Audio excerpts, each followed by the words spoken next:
Isang babae ang inaresto sa Taguig ng manghablot ng gamit sa mga Korean national. Nagbabalik si Bien Manalo. Hindi na nakaporma pa sa mga otoridad ang babaeng ito matapos arestuhin sa Taguig kagabi. Inirereklamo si Leonida Ramirez sa panghahablot ng gamit ng mga Korean national. Ipinakita pa ang nakabendang kamay ng isa sa mga biktima. Sugatan siya matapos isagawa ang pang-snatch. Apparently, yung isang suspect natin na lalaki, tinulak siya galing sa likod. Tapos yung mga babae na nasa harap, tinulak din siya na outbalance, resulting na ma-outbalance siya at natumba.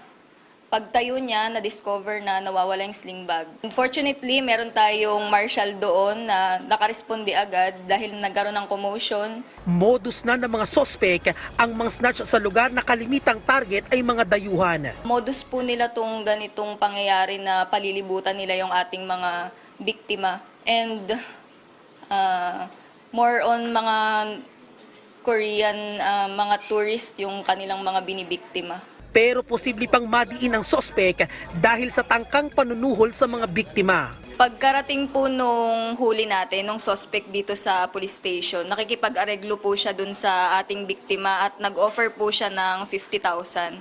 So, bakit po siya mag-o-offer ng ganun kalaking halaga kung wala naman siyang ginawang kasalanan? Itinanggi rin ng sospek na kinagat niya ang biktima. Yung kasama ko ho, bagang kumagat sa kanya, hindi ho ako. Pustiso yung ipin ko, paano nangyari nakakagat ako dinatanggal ho yung unahan ko. Na-recover sa sospek ang mga pinitik na gamit, kabilang ang cellphone at pera. Nagdulot ng matinding trauma ang insidente sa mga biktima. Kaya asunto ang kanilang resback sa kawatan. We're really going to pursue a case for robbery and considering that there were 5 to 6 people involved, we're hoping to get the identities of the other people involved in this incident. Just want justice to be served.